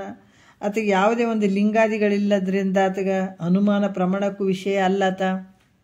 ಅದರಿಂದ ಇದನ್ನು ಹೆಂಗೆ ತಿಳಿಯೋಕ್ಕೆ ಸಾಧ್ಯ ಆಗ್ತದಂದ್ರೆ ಶ್ರುತಿ ಮತ್ತು ಶ್ರುತಿ ರೂಪ ಆಗಮ ಪ್ರಮಾಣದಿಂದ ತಿಳಿಲಿಕ್ಕೆ ಯೋಗ್ಯವಾಗಿರುವಂಥದ್ದು ಅಂತ ಕೂಡ ಇಲ್ಲಿ ಹಲವಾರು ವಿಚಾರಗಳನ್ನು ಅವರು ಹೇಳ್ಕೊಂಡು ಬರ್ತಾರೆ. ಮತ್ತು ನಾವು ಮತ್ತೆ ಮುಂದೆ ಹೇಳ್ತಾರೆ, ತರ್ಕವನ್ನು ಮಾಡೋದರಿಂದ ನಿಶ್ಚಯ ಜ್ಞಾನ ಆಗೋದಿಲ್ಲ. ಬರೀ ತರ್ಕವನ್ನು ಒಣ ತರ್ಕಗಳನ್ನು ಮಾಡೋದ್ರಿಂದ ಏನಾಗ್ತದೆ? ನಿಶ್ಚಯ ಜ್ಞಾನ ಆಗೋದಿಲ್ಲ. ಅದರಿಂದ ಪ್ರಯೋಜನ ಇಲ್ಲ ಅಂತ ಹೇಳಿದ ಮೇಲೆ ಗುರು ಶಿಷ್ಯರಾದವರು ಕೇಳುವುದನ್ನು ಹೇಳುವುದನ್ನು ಮಾಡಬಾರ್ದಾಯ್ತಲ್ರಿ. ಮತ್ತೆ ಪ್ರಶ್ನೆ ಬರ್ತದೆ ನೋಡ್ರಿ. ಯಾಕಂದ್ರೆ ಗುರುಗಳು ಹೇಳಕತ್ತಾರ ತರ್ಕ ಮಾಡೋಕ್ಕೆ ಹೋಗಂಗಿಲ್ಲ, ಅದಕ್ಕೆ ತರ್ಕದಿಂದ ಏನಾಗ್ತದೆ? ನಿಶ್ಚಯ ಜ್ಞಾನ ಆಗಂಗಿಲ್ಲ ಅಂತ ಹೇಳಿದರು. ಅದಕ್ಕೆ ತರ್ಕವನ್ನು ಮಾಡೋದ್ರಿಂದ ನಿಶ್ಚಯ ಜ್ಞಾನ ಆಗೋದಿಲ್ಲ, ಅದರಿಂದ ಪ್ರಯೋಜನ ಇಲ್ಲ ಅಂತ ಹೇಳಿದ ಮೇಲೆ ಗುರು ಶಿಷ್ಯರಾದವರು ಕೇಳುವುದನ್ನು ಹೇಳುವುದನ್ನು ಮಾಡಬಾರ್ದಾಯಿತು. ಈಗಾದ ಮೇಲೆ ನಿಶ್ಚಯ ಜ್ಞಾನ ಇಲ್ಲವಾಯಿತು. ಅದಿಲ್ಲದ್ರಿಂದ ಮುಕ್ತಿ ಇಲ್ಲ ಅಂತ ಹೇಳಬೇಕಾಗ್ತದೆ ಗುರುಗಳೇ. ಅದನ್ನು ನನಗೆ ಹೇಳ್ರಿಪ್ಪ. ಈ ಥರ ಶಂಕೆಯನ್ನು ಮಾಡಿದರೆ ಇಲ್ಲಿ ಕೂಡ ಹೇಳ್ತಾರೆ, ಕೇಳ್ತಕ್ಕದ್ದೊಂದು ಮತ್ತು 6ನೇ ನುಡಿಯಲ್ಲಿ ಹೇಳ್ತಾರೆ, ಈ ತರ್ಕನೆ ಮಾಡಬಾರ್ದಂತ. ಮತ್ತು ಗುರು ಶಿಷ್ಯರ ಒಂದು ಹೇಳುವಂಥದ್ದು ಕೇಳುವಂಥದ್ದು ನಡೀತದೆ, ಅದು ಇಲ್ಲ ಅಂತ ಅಂದಮೇಲೆ ಇಲ್ಲಿ ನಿಶ್ಚಯ ಜ್ಞಾನ ಇಲ್ಲ ಅಂತ ಅನ್ಬೇಕಾಗ್ತದೆ. ಆ ನಿಶ್ಚಯ ಜ್ಞಾನ ಇಲ್ಲ ಅಂದ್ರೆ ಮುಕ್ತಿ ಇಲ್ಲ ಅನ್ಬೇಕಾಗ್ತದೆ. ಈ ಒಂದಕ್ಕೊಂದು ಹಿಂಗೆ ಅದಾವಲ್ಲ ಗುರುಗಳೇ, ಹಿಂಗೆ ಅನ್ನಿಸ್ತದೆ ನನಗೆ ಅಂತಲ್ಲಿ ಕೇಳಿದ್ರು ಕೂಡ ಅದಕ್ಕೆ ಉತ್ತರ ಹೇಳ್ತಾರೆ, ತಿಳುಪ ಪೇಳ್ದು ತನ್ನ ನೊಲವಿಂದೆ ಏನು ಹೇಳ್ತಾರೆ? ತಿಳುಪ ಪೇಳ್ದು ತನ್ನ ನೊಲವಿಂದೆ ತಿಳಿಯಲಿಕ್ಕೆ ನಳಿನಾಕ್ಷಿ ಬೆಸೆಗೊಂಬುವುದಲ್ಲದೆ ಉಳಿದಂತೆ ಅದ್ವೈತ ವಿಷಯವನ್ನು ಗುರು ಶಿಷ್ಯರೆಳಿಸಿ ತಿಳಿಯೇ ಮಂದಮತಿಗಳು ಅಂತ ಹೇಳ್ತಾರೆ. ಏನು ಹೇಳ್ತಾರೆ ಅಂದ್ರೆ, ನಳಿನಾಕ್ಷಿ ಅಂತ ಯಾರಿಗೆ? ಅಗ್ನಿವಲ್ಕೆ ಮೈತ್ರೇದೇವಿಗೆ ಹೇಳ್ತಾರೆ. ಕಮಲ ಸದೃಶ ಅದರಿಂದ ಕೂಡಿದಂಥ ನೇತ್ರಗಳು ಆಕಿನೂ ಇರ್ತಾವಂತ ಹೇಳ್ತಾರೆ. ತನ್ನ ನಿಜವನ್ನು ಪ್ರೀತಿಯಿಂದ ತಿಳಿಯುವುದಕ್ಕಾಗಿ ಶಿಷ್ಯನು ಕೇಳ್ತಕ್ಕದ್ದು. ಗುರುಗಳಿಗೆ ಅಧಿಕಾರಿಯಾದಂಥ ಶಿಷ್ಯ ಇಲ್ಲಿ ಏನು ಹೇಳಕತ್ತಾರ, ಕುತರ್ಕ. ಅದಕ್ಕೆ ಗುರುವಿನ ಹತ್ರ ಭಾಳಷ್ಟು ಜನ ಪರೀಕ್ಷೆ ಮಾಡಕ್ಕೆ ಹೋಗ್ತಾರೆ. ಇಲ್ಲಿ ಮುಂದೆ ಬರ್ತದೆ, ಅರಸದೆ ಗುಣದೋಷವನ್ನು ಗುರುವರ ನೋಡೋ ನೆರೆ ಭಕ್ತಿ ಮಾಡಲಹುದು ಮುಕ್ತಿ ಅಂತ ಅನ್ನುವಂಥ ವಿಚಾರಗಳು ಹಲವಾರು ಬರ್ತಾವೆ. ತಿಳಿದಿಲ್ಲ ಅಂದರೆ ಪ್ರೀತಿಲಿಂದ, ಅಪ್ಪ ನನಗಿದು ಗೊತ್ತಾಗ್ತಾ ಇಲ್ಲ, ಇದನ್ನು ತಿಳಿಸು. ಯಾಕಂದರೆ ಇಂಥ ವಿಚಾರಗಳನ್ನು ತಿಳಿಸ್ಲಿಕ್ಕೆ ಗುರುನೇ ಸಮರ್ಥನಾಗಿರುವಂಥವನು. ಕೆಲವೊಂದು ವಿಚಾರಗಳು ಹೇಳತ್ತಾರೆ. ಇದಕ್ಕೆ ಗುರು ಬಿಟ್ಟರೆ ಬೇರೆ ಜಗತ್ತಿನೊಳಗೆ ಯಾರು ಇಂಥ ಒಂದು ಗೂಢವಾದಂಥ ವಿಚಾರಗಳನ್ನು ತಿಳಿಸುವಂಥ ತಾಕತ್ತು ಯಾರಿಗೂ ಇಲ್ಲ ಜಗತ್ತಿನೊಳಗೆ. ಆವಾಗ ಶಿಷ್ಯ, ಅಧಿಕಾರಿಯಾದಂಥ ಶಿಷ್ಯ ಮತ್ತೆ ಈಗ ಭಾಳಷ್ಟು ಜನ ನಾವು ನಮ್ಮ ಕಣ್ಣಿಲ್ಲೇ ನೋಡ್ತೀವಿ, ಗೊತ್ತಿದೆ, ಗುರು ಸನ್ನಿಧಾನದೊಳಗೆ ಕೂತ್ಕೊಂಡಿಲ್ಲ, ಗುರು ವಾಕ್ಯಗಳನ್ನು ಕೇಳಿಲ್ಲ. ಅವ್ರಿಗೆ ವಾಕ್ಚಾತುರ್ಯ, ಒಂದು ಬುಕ್ಕು ಓದ್ತಾರೆ, ಹೇಳಕ್ಕೆ ಭಾಳ ಚಂದ ಬರ್ತದೆ. ಅದು ಗುರು ಸೇವೆ ಮಾಡಿಲ್ಲ, ಗುರುವಿನ ಸನ್ನಿಧಾನದಾಗಿಲ್ಲ, ಯಾವ ರೀತಿ ಶ್ರವಣ ಮನ ಯಾವ ಇಲ್ಲ, ಆದರೂ ಹೇಳ್ತಾರಲ್ಲ, ಇವತ್ತು ಗುರುಗಳಾಗಿಬಿಟ್ಟಾರೆ. ಏನು ಮಾಡೋಕ್ಕಾಗ್ತದೆ? ಹಾಗೇನೆ ಈ ಥರ ಏನಾರ ಅಧಿಕಾರಿ ಅನ್ನೋಕ್ಕಾಗ್ತದೆ ಅವರಿಗೆ. ಅಧಿಕಾರಿ ಶಿಷ್ಯನಾಗಿ ಗುರುವಿನ ಮುಖಾಂತರ ಈ ಶ್ರವಣಾದಿಗಳನ್ನು, ಯಾವುದು ಸೇವಾದಿಗಳನ್ನು ಮಾಡಿ ಗುರು ಕೃಪೆಯನ್ನು ಪಡ್ಕೊಂಡು ಇಂಥ ಶಾಸ್ತ್ರ ಶ್ರವಣ ಮನನ ಮಾಡಿದಾರನೋ ಅಂದರೆ ಇರಂಗಿಲ್ಲ. ಇಲ್ಲಿ ಅಧಿಕಾರಿ ಆದಂಥವನು ಗುರು ಸೇವಾದಿಗಳನ್ನು ಮಾಡಿದಾನೆ, ಗುರು ಸನ್ನಿಧಾನ ಭಾಳಷ್ಟು ಪುಡಿಪುಡಿಯಾಗಿರ್ತಾನೆ. ಗುರುವಿನ ಹತ್ರ ಈತ ಭಾಳಷ್ಟು ಕಷ್ಟ ಅಂದ್ಕೊಂಡಿರ್ತಾನೆ. ಈ ಜನನ ಮರಣ ಅನ್ನುವಂಥದ್ದು ರೋಗ ದುಃಖ ಬಂಧನ ಅಂತ ಅಂದ್ಕೊಂಡಿರ್ತಾನೆ. ಗುರುವಿಗೆ ಶರಣಾಗತನಾಗಿರ್ತಾನೆ. ಯಾಕಂದ್ರೆ ನಿಜಗುಂಡ್ರಾಗಿರ್ಬೋದು,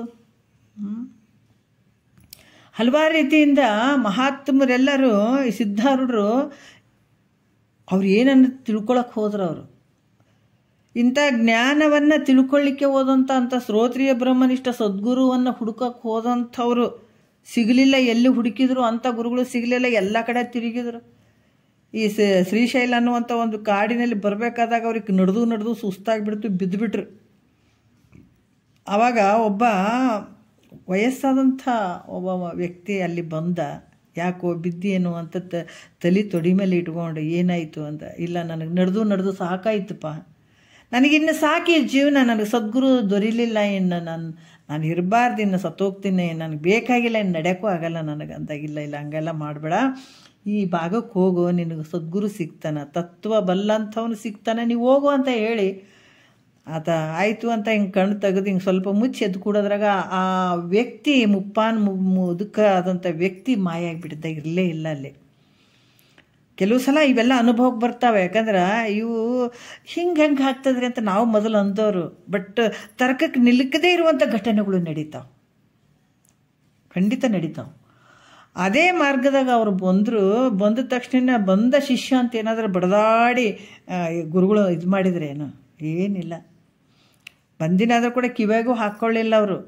ಗೊತ್ತಿತ್ತು ಅವರಿಗೆ, ಇದು ದೊಡ್ಡ ಜ್ಞಾನ ಎಲ್ಲ ಅವ್ರಿಗೆ ಗೊತ್ತಿರ್ತದೆ. ಇದ್ರೂ ಕೂಡ ಸ್ವಲ್ಪ ಪರೀಕ್ಷೆ ಒಳಪಡಿಸ್ತಾನೆ ಶಿಷ್ಯರಿಗೆ. ಭಾಳ ದೊಡ್ಡ ಗಾಡಿಯಲ್ಲಿ ಬಂದಾರಂತೇಳಿ ದೊಡ್ಡ ಆಸನ ಹಾಕಿಬಿಟ್ಟು ಕುಂದಿಸ್ತಾರೆ ಗುರುಗಳು. ಯಾರಾದ್ರೇನು ದೊಡ್ಡ ಗಾಡಿ ಇದ್ರೇನು, ದೊಡ್ಡ ಅಧಿಕಾರಿ ಅದನ್ನು ಯಾರಿದ್ರೂ ಕೂಡ ಆತ ಅಧಿಕಾರತ್ವ ಒಂದೇ ನೋಡ್ತಾನೆ ಸದ್ಗುರು. ಆತ ಎಷ್ಟು ಅಧಿಕಾರಿ ಅದಾನೆ ಈ ಜ್ಞಾನಕ್ಕಂತ. ಅಲ್ಲಿ ಕೂಡ ಸಿದ್ಧಾರೂಢರಿಗೆ ಏನು ಇದು ಮಾಡಲಿಲ್ಲ. ಅವರು ಸುಮಾರು ವರ್ಷ ಅಲ್ಲಿ ಕುದುರೆ ಇದ್ದು ಅಲ್ಲಿ ಅದರಲ್ಲಿ ಅವ್ರ ಹತ್ರ ಆ ಕಸ ಗುಡಿಸ್ಕೊಂಡು ನೀರು ಕಟ್ಟಿಗೆ ತಂದು ಇವೆಲ್ಲಗಳನ್ನು ಮಾಡಿಕೊಂಡು ಅಲ್ಲಿ ದೂರ ಕುಂತು ಒಂದು ಕಡೆ ಕೂತ್ಕೊಂಡು ಈ ಜ್ಞಾನವನ್ನು ಕೇಳ್ತಾ ಇದ್ರು ಸಿದ್ಧಾರೂಢರು. ಯಾಕಂದ್ರೆ ಈ ರೀತಿ ಅಧಿಕಾರಿಯಾದಂಥ ಶಿಷ್ಯ ಅಷ್ಟು ಪುಡಿಯಾಗಿರ್ತಾನೆ. ಅವ್ರಿಗೇನಿತ್ತು ಹೇಳ್ರಿ, ಈ ಶಂಕರಾಚಾರ್ಯ ಯಾರು ಅಂದರೆ ಶಿವಮಂದವ್ರು. ಅವರು ಅಂಥವ್ರು ಸದ್ಗುರುವಿನ ಹುಡುಕಿ ಸದ್ಗುರುವಿನ ಸೇವಾದಿಗಳನ್ನು ಮಾಡಿ ಅವ್ರ ಕೃಪೆ ತೊಗೊಂಡು ಇಂಥವೆಲ್ಲ ಸಾಧನೆ ಮಾಡ್ಕೊಂಡಿದ್ದಾರೆ ಅವರು. ನಿಜಗೊಂಡ್ರೆ ಅರ್ಧ ಗುರುವಿನ ಕಾಣೋದಕ್ಕಿಂತ ಮುಂಚೆನೇ ಇವ್ರು ಕೈಯೊಲೆ ಪದಿದ ಅರ್ಧ ಹಾಡುಗಳು ಬರೆದು ಬಿಟ್ಟಿದ್ರು ಅವರು. ಅಷ್ಟೊಂದು ಜ್ಞಾನದಿಂದ ಕೂಡಿದಂಥವ್ರು ಕೂಡ ಗುರುವಿನ ಸೇವಾದಿಗಳನ್ನು ಮಾಡಿ ಇದನ್ನು ಪಕ್ಕ ಪಡ್ಕೊಂಡಂಥ ಮಹಾತ್ಮರವರೆಲ್ಲ. ಅದಕ್ಕೆ ಅಧಿಕಾರಿಯಾದಂಥ ಶಿಷ್ಯನು ತನ್ನ ನಿಜವನ್ನು ತಾನು ಪ್ರೀತಿಯಿಂದ ತಿಳಿಯುವುದಕ್ಕಾಗಿ, ಗುರುಗಳೇ ಹೇಳ್ರಿ ಮತ್ತಿನ್ನೊಂದು ಗುರುಗಳಿಗೆ ಚೆಕ್ ಮಾಡ್ತೀವಿ ನಾವು.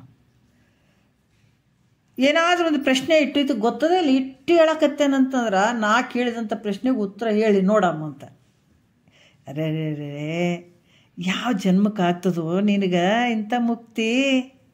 ಗುರುವಿನ ಪರೀಕ್ಷೆ ಮಾಡಬೇಕು. ಹೆಂಗೆ ಮಾಡ್ಬೇಕಂದ್ರೆ ಶ್ರೋತ್ರಿಯ ಬ್ರಹ್ಮನಿಷ್ಠ ಸದ್ಗುರು, ಆ ಗುರುಗಳು ಎಲ್ಲಿ ತಿಳ್ಕೊಂಡಿದ್ದಾರೆ, ಹೆಂಗೆ ಸಾಧನೆ ಮಾಡಿದಾರ, ನಡೆ ನುಡಿ ಹೆಂಗದಂತ ನಾವು ತಿಳ್ಕೊಳ್ಬೇಕು. ಹೊರತಾಗಿ ಇಂಥ ವಿಷಯ ಬರ್ತದೇನೋ, ಮಾಡ್ತದೇನೋ, ತಿಳಿತದೇನೋ, ಹಿಂಗೆ ಅದು ಕುತರ್ಕ ಆಗ್ತದೆ.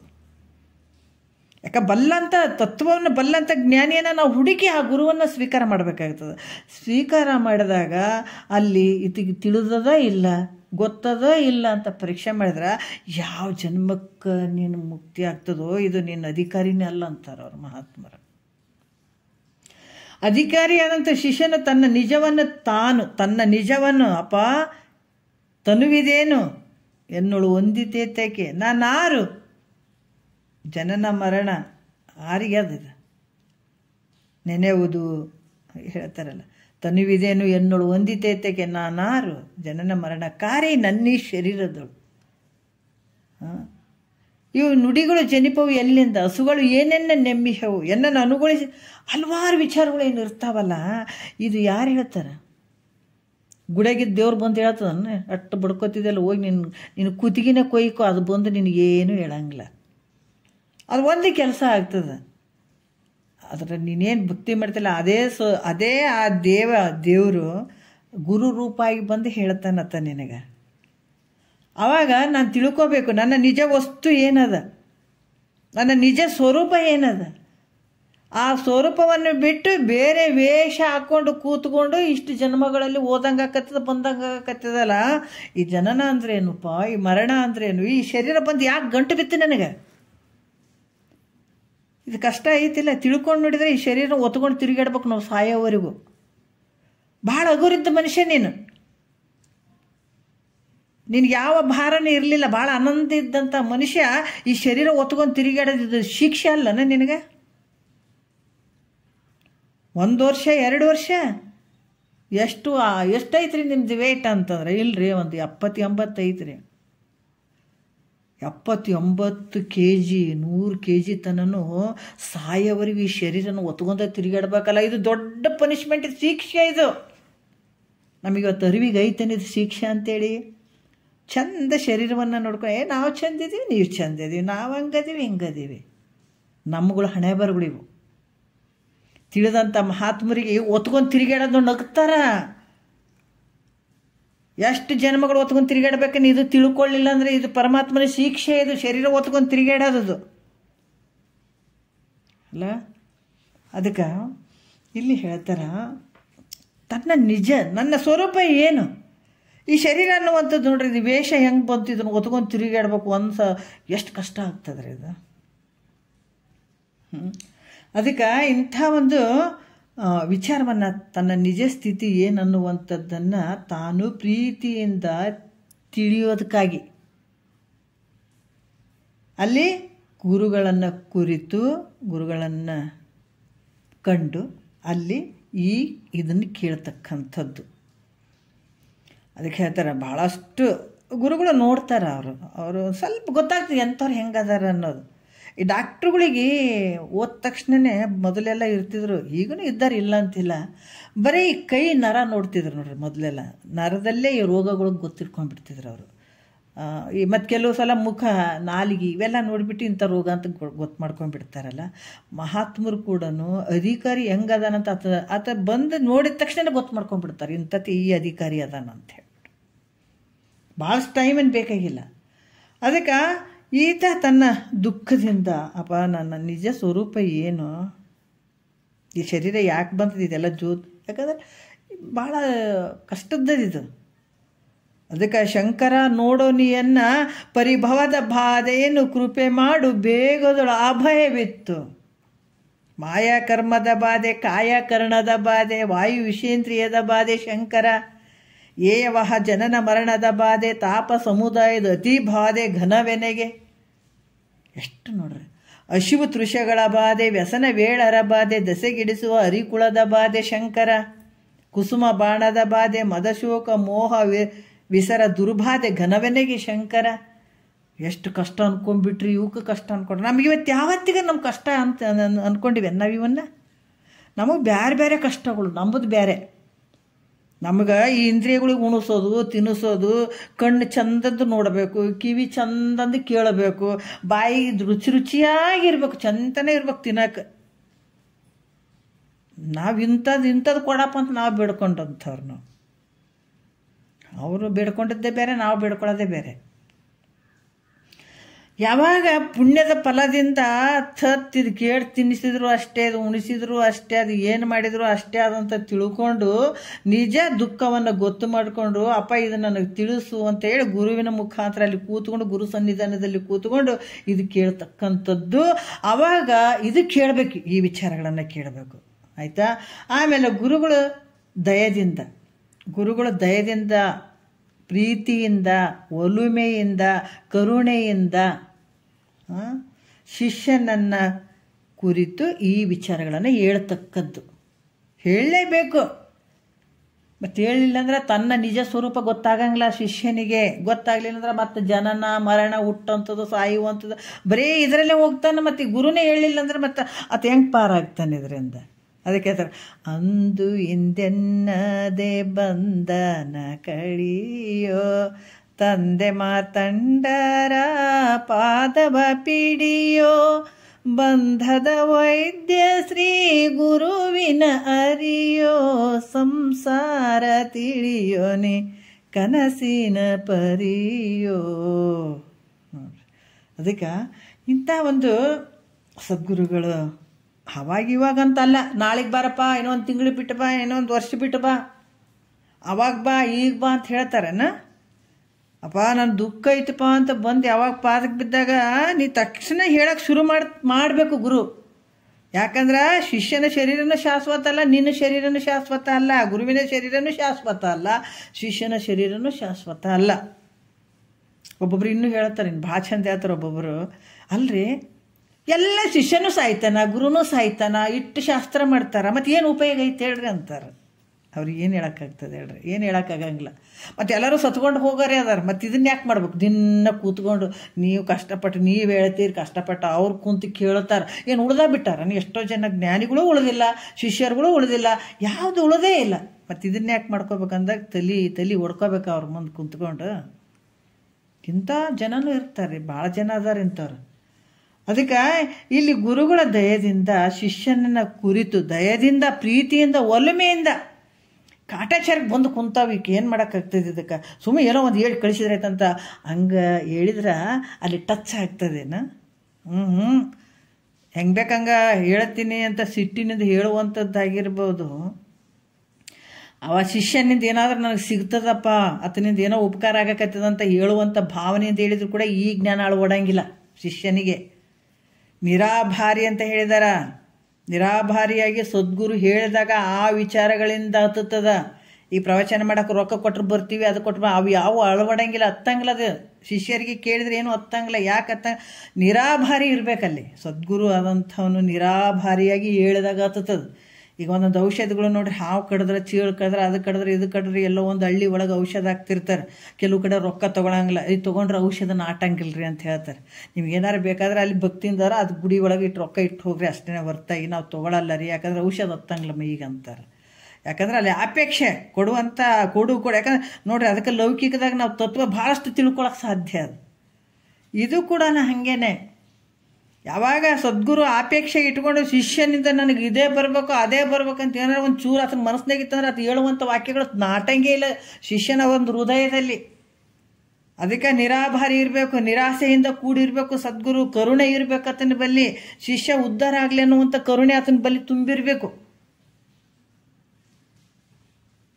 ಅದಕ್ಕೆ ಗುರುಗಳು ದಯದಿಂದ ಏನಂದ್ರೆ ಶಿಷ್ಯನನ್ನು ಕುರಿತು ಹೇಳುವಂಥದ್ದು. ಈ ರೀತಿ ಪ್ರೀತಿಯಿಂದ ಜಿಜ್ಞಾಸೆ ಮಾಡುವುದನ್ನು ಬಿಟ್ಟು, ಪ್ರೀತಿಯಿಂದ ಹೇಳುವಂಥದ್ದು, ಕೇಳುವಂಥದ್ದು ಮಾಡೋದನ್ನು ಬಿಟ್ಟು ತರ್ಕದಿಂದ ಕೇಳುವಂಥದ್ದು. ಕೂತ್ಕೊಂಡು ಕೇಳಿಬಿಟ್ಟು, ಅಲ್ಲಪ್ಪ ಇದು ಹಿಂಗೆ ಅನ್ಬೇಕೇನ ಅವ್ರು ಶಾಸ್ತ್ರದಾಗ ಈ ಪ್ರವಚನ ಹಿಂಗೆ ಹೇಳ್ಬೇಕಾದಾಗ, ಮತ್ತು ಹಿಂಗೆ ಯಾಕೆ ಅನ್ಬೇಕಪ್ಪ ಅವರು? ಮತ್ತು ಹಿಂಗೆ ಹೇಳಿದ್ರಲ್ಲಪ್ಪ ಅವರು, ನೀನೇ ಪರಮಾತ್ಮ ಅಂದ್ಬಿಟ್ಟು ನಾನು ಹೆಂಗೆ ಪರಮಾತ್ಮ ಆಗ್ತೀನಿ ಅನ್ನುವಂಥದ್ದು.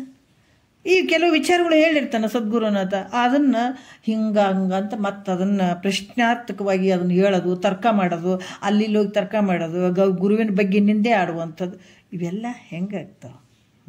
ಅದಕ್ಕೆ ಇಲ್ಲಿ ಕೂಡ ಇದು ತರ್ಕ ಆಗಂಗೆ ಕುತರ್ಕ ಆಗಿಬಿಡ್ತದೆ. ಕುತರ್ಕ ಇದನ್ನು ಬಿಟ್ಟು ಕೇಳುವುದು ಹೇಳುವುದು ಅಂದ್ರೆ ಅದು ಕುತರ್ಕ ಆಗಿರುವಂಥದ್ದು. ಅಂತಹ ಗುರು ಮತ್ತು ಶಿಷ್ಯರಿಗೆ ಏನು ಹೇಳ್ತಾರೆ? ಅಂಥ ಗುರು ಮತ್ತು ಅಂಥ ಶಿಷ್ಯರಿಗೆ ಬರೇ ಕುತರ್ಕದಲ್ಲಿರುವಂಥ ಗುರು ಆತನೂ ಕೆಲವು ಸಲ ಕುತರ್ಕದ ಮಾತುಗಳನ್ನು ಆಡುವಂಥದ್ದು. ಶಿಷ್ಯ ಕೂಡ ಶಿಷ್ಯನಿಂದ ಏನಾದರೂ ಬರ್ತದ ಮಾಡ್ತದಂತ ಈ ಥರ ಬುದ್ಧಿ ಇಟ್ಕೊಂಡಂಥ ಗುರುಗಳಾಗಿರ್ಬೋದು.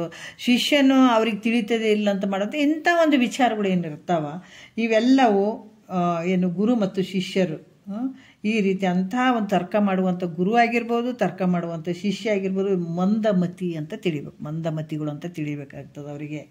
ಅಂದ್ರೆ ಪ್ರೀತಿಯಿಂದ ತತ್ವ ನಿಶ್ಚಯವಾಗಿ ಪ್ರೀತಿಯಿಂದ ಶಿಷ್ಯ ಕೇಳಬೇಕು, ಪ್ರೀತಿಯಿಂದನೇ ಶಿಷ್ಯ ಕೇಳಬೇಕು, ಪ್ರೀತಿಯಿಂದನೇ ಗುರು ಹೇಳಬೇಕು, ಕರುಣೆಯಿಂದ ಒಲುಮೆಯಿಂದ ಹೇಳಬೇಕು. ಇದನ್ನು ಒಲುಮೆಯಿಂದನೇ ತಿಳ್ಕೊಳ್ಬೇಕು. ಶಿಷ್ಯ ಆದವನು ಕೂಡ ಬಹಳ ಒಲುಮೆಯಿಂದನೇ ತಿಳ್ಕೊಳ್ಬೇಕು. ಹಾಗಾಗಿ ಈ ಪ್ರೀತಿಯಿಂದ ತತ್ವ ನಿಶ್ಚಯವಾಗಿ ಕೇಳುವಂಥದ್ದು ಹೇಳುವಂಥದ್ದನ್ನು ಮಾಡಬೇಕಾಗ್ತದೆ. ಇಲ್ಲಿ ತರ್ಕಕ್ಕೆ ಅವಕಾಶ ಇಲ್ಲ. ಇರ್ಲಾರ್ದನ್ನಪ್ಪ ಅಂತ ನಯ ವಿನಯತೆಯಿಂದ ಶಿಷ್ಯ ಕೇಳಬೇಕು, ಪ್ರೀತಿಯಿಂದ ಗುರು ಹೇಳಬೇಕಲ್ಲಿ ಅಷ್ಟೇ. ಕುತರ್ಕ ನಿರಾಕರಣ ನಿರೂಪಣೆ ಸೂತ್ರ 15ಕ್ಕೆ ಪದ 110 ಅಂತ ಇಲ್ಲಿ ಹೇಳ್ತಾರೆ. ಮತ್ತು ಹೇಳ್ತಾರೆ, ಮನವಾಣಿಗಳಿಗೆ ಅಗೋಚರವಾದ ಬ್ರಹ್ಮವು ಊಹಾಪೋಹ ರೂಪವಾದ ತರ್ಕದಿಂದ ತಿಳಿಲಿಕ್ಕೆ ಬರೋದಿಲ್ಲ. ಯಾಕಂದ್ರೆ ಮನಸ್ಸಿಗೆ ಮಾತಿಗೂ ನಿಲುಕದೇ ಇರುವಂಥ ಇಂಥ ತತ್ವವನ್ನು ಬರೀ ಊಹಾಪೋಹ ತರ್ಕದಿಂದ ತಿಳಿಲಿಕ್ಕೆ ಬರ್ತದೆ ಅಂದರೆ ಇಲ್ಲ. ಈ ರೀತಿ ಹೇಳಿ ಈಗ ಈ ಸೂತ್ರದಲ್ಲಿ ಏನು ಹೇಳ್ತಾರೆ? ಸತ್ಯ ಮತ್ತು ಮಿಥ್ಯ ವಸ್ತುಗಳನ್ನು ವಿಚಾರವನ್ನು ಹೇಳ್ತಾರೆ. ಸತ್ಯ ಯಾವುದು, ಮಿಥ್ಯೆ ಯಾವುದು ನೋಡ್ರಿ. ಇಲ್ಲಿ ಮುಂದೆ ವಿಚಾರ ಹೇಳ್ತಾರೆ. ಇದೊಂದು ಸ್ವಲ್ಪ ನೋಡಿಬಿಡೋಣ. 16ನೆಯ ಸೂತ್ರ ನೋಡೋಣ ಒಂದು ಸ್ವಲ್ಪ. ಇದು ಸತ್ಯಾನುಭವ, ಇದು ಮಿಥ್ಯಾನುಭವ ಎಂದು ಒದವಿ ಬೋಧಿಪನೆ ಸದ್ಗುರುವಕ್ಕೂ ಇಲ್ಲಿ ಸಿಕ್ಕಿಬಿಡ್ತಾರೆ ನೋಡ್ರಿ ಎಲ್ಲ. ಅದಕ್ಕೆ ಇದು ಕ್ರಮಶಾಸ್ತ್ರ ಅನ್ನುವಂಥದ್ದು. ಯಾವ ಗುರು ಹೆಂಗದನಂತ ಕಂಡಿಡ್ಯಕ್ಕೆ ಬರ್ತದ್ರಿ. ಇದು ಗುರುಗಳು ಹೇಳುತ್ತಿದ್ರು. ಅದು ಎಂಥದನ್ನೇ ಇರಲಿ ರೀ, ಬರೀ ನುಡಿಯಲ್ಲಿ ಇದ್ಕೊಂಡು ಆಡಂಬರ ಗೊತ್ತಾಗ್ತದೆ, ಆತಂದು ಎಲ್ಲ ಬಂಡವಾಳ ಗೊತ್ತಾಗ್ತದೆ ಗುರುಗಳದಿಲ್ಲಿ. ಶಿಷ್ಯರದು ಬಂಡವಾಳ ಗೊತ್ತಾಗ್ತದ, ಗುರುಗಳದ್ದು ಬಂಡವಾಳ ಗೊತ್ತದ ಈ ಕ್ರಮವನಿಗೆ ಕೇಳದಲ್ಲಿ. ಅದಕ್ಕೆ ಏನು ಹೇಳ್ತಾರ? ಇದು ಸತ್ಯ ಮತ್ತು ಮಿಥ್ಯ ವಸ್ತುಗಳ ವಿವೇಕವನ್ನು ಮಾಡಿ ಅನುಭವಕ್ಕೆ ಯಾರು ತಂದು ಕೊಡ್ತಾರೋ ಅವರೇ ಗುರುಗಳು ಅಂತ ಅನ್ನುವಂಥದ್ದು. ಯಾಕಂತಂದ್ರೆ ಇಲ್ಲಿ ಗುರುಗಳು ಏನು ಮಾಡಬೇಕು? ಅದನ್ನೇ ಹೇಳ್ತಾರೆ ಈಗ ಮುಂದೆ. ಏನಂದ್ರೆ ಇದು ಸತ್ಯ ಐತಪ್ಪ, ಇದು ಮಿಥ್ಯೆ ಐತೆ ಅಂತ ವಿವೇಕವನ್ನು ಮಾಡಿ ಅನುಭವಕ್ಕೆ ಯಾರು ತಂದು ಕೊಡ್ತಾರೋ, ಅನುಭವಕ್ಕೆ ತರಬೇಕದು ಶಿಷ್ಯನಿಗೆ. ಅದನ್ನು ಯಾರು ತಂದು ಕೊಡ್ತಾರೋ ಅವರು ಗುರುಗಳು ಅಂತ ಹೇಳಿಸ್ಕೊಳ್ತಾರೆ. ಆ ಗುರುಗಳನ್ನು ಈ ಗುರುಗಳು ಹೇಳಿದ್ದನ್ನು ನಂಬುವಂಥದ್ದು. ಅದಕ್ಕೆ ನಂಬಿಕೆ ಅನ್ನೋದು ಬಹಳ ಮುಖ್ಯ. ನಂಬಿಕೆಯೇ ಸಾಂಬನೊಲುಮೆಗೆ ಕಾರಣ ಅಂತ ಹೇಳ್ತಾರೆ. ನಂಬಿಕೆ ಅನ್ನುವಂಥದ್ದು ಬಹಳ ಮುಖ್ಯ. ಮುಂಜಾನೆಯಿಂದ ಸಂಜೆ ತನಕ ಕೌದಿ ಹೊಲ್ದೀವಿ, ಬರೀ ಹೊಲಿತೀವಿ ತೆಗಿತೀವಿ. ಆದ್ರೆ ಎಷ್ಟೇ ಹೊಲಿದ್ರೂ ಕೂಡ ಆ ಒಂದು ದಾರಕ್ಕೆ ಗಂಟಿರದೇ ಇದ್ರೆ ಕೌದಿ ಆಗ್ತದೇನೋ? ಇಲ್ಲ. ಎಷ್ಟೋ ವರ್ಷ ಕೇಳೀನಿ ಗುರುಗಳು ಯಾವ ಸತ್ಯ ಮಿಥ್ಯೆ ಅಂತ ಹೇಳ್ಯಾರ, ಭಾಳ ದಿವಸದಿಂದ ಕೇಳಕತ್ತೀನಿ. ಮತ್ತು ನಾನು ಗುರುಗಳು ಹೇಳೋದಕ್ಕಿಂತ ಗುರುವಿನ ಮುಖಾಂತರ ಕೇಳೋದಕ್ಕಿಂತ ಮುಂಚೆ ಹೆಂಗೆ ಗುಣ ಇತ್ತು ಹಂಗೆ ಎಷ್ಟು ವರ್ಷ ಕೇಳಿದ್ರೆ ಅದೇ ಗುಣ ಇತ್ತು ಅಂತಂದ್ರೆ ಅಂತಾರೆ. ಯಾಕೋ ನೀ ಏನು ಕೇಳಿದ್ರೆ ಏನೈತೆ ಅಂತಾರೆ. ಯಾಕಂದ್ರೆ ಅಲ್ಲಿ ನಂಬಿಕೆನ ಗಂಟೆ ಇಲ್ಲಲ್ಲಿ. ಮತ್ತು ಹೆಂಗಾಗ್ತದೆ ಕೌದಿ? ಅದು ಗಂಟು ಸೂಜಿಗೆ ಆ ದಾರಕ್ಕೆ ಗಂಟು ಹಾಕ್ತಿದ್ರೆ ಕೌದಿ ಆಗ್ತದೇನ? ಅದ್ರಂಗ ಗುರು ಏನು ಹೇಳಿದಾನ ಆ ವಾಕ್ಯದ ಮೇಲೆ ನಂಬಿ ಇದು ಸತ್ಯ ಇದು ಮಿಥ್ಯ ಅಂತ ಯಾರು ಸ್ವಾನುಭವ ಮಾಡ್ಕೊಳ್ತಾರ ಆತ ನಿಜವಾದ ಶಿಷ್ಯ ಆಗ್ತಾನೆ. ಇಲ್ಲಿ ನಿಜವಾದ ಗುರುನೂ ಆಗ್ತಾನ. ಇದು ಸತ್ಯ ಇದು ಮಿಥ್ಯ ಅಂತ ಹೇಳುವಂಥ ನಿಜವಾದ ಗುರು ಆಗ್ತಾನ. ಗುರು ಹೇಳಿದಂಥದ್ದನ್ನು ನಂಬಿ ಇದು ಸತ್ಯ ಅದ ಇದು ಮಿಥ್ಯ ಅದ ಅಂತ ಯಾರು ತಿಳ್ಕೊತಾರ ಅವ್ರು ನಿಜವಾದ ಶಿಷ್ಯ ಆಗ್ತಾರೆ. ಇಲ್ಲಾಂದ್ರೆ ಅವ್ರ ಶಿಷ್ಯರುಗಳು ಆಗ್ತಾರ. ಅದಕ್ಕೆ ಈ ರೀತಿಯಾಗಿ ಇಲ್ಲಿ ಕೂಡ ಹೇಳ್ತಾರೆ. ಏನು ಹೇಳ್ತಾರೆ? ಇದು ಸತ್ಯಾನುಭವ, ಇದು ಮಿಥ್ಯಾನುಭವವೆಂದು ಒದವಿ ಬೋಧಿಪನೇ ಸದ್ಗುರುವಕ್ಕ. ಇದು ಅಂದರೆ ಯಾವುದು? ಅದ್ವೈತ ಅನ್ನುವಂಥದ್ದು. ಸತ್ಯಾನುಭವ ಯಥಾರ್ಥ ಜ್ಞಾನ ಸ್ವರೂಪವಾಗಿರುವಂಥದ್ದು. ಅದಕ್ಕೆ ಈ ಹಗ್ಗದ ದೃಷ್ಟಾಂತ ಕೊಡ್ತಾರೆ. ನಸುಗತ್ತಲೆಯಲ್ಲಿದ್ದ ಹಗ್ಗವನ್ನು ಕಂಡು ಹಾವಿನ ಭ್ರಮೆ ಆಗ್ತದೆ. ನಸುಗತ್ತಲು, ಆ ಕಡೆ ಬೆಳಕು ಅಲ್ಲ, ಪೂರ್ತಿ ಕತ್ತಲೂ ಅಲ್ಲ. ಅಂಥ ಒಂದು ಸಂದರ್ಭದಲ್ಲಿ ನಸುಗತ್ತಲೆಯಲ್ಲಿದ್ದ ಹಗ್ಗವನ್ನು ಕಂಡು ಹಾವಿನ ಭ್ರಮೆ ಆಗ್ತದಲ್ಲಿ.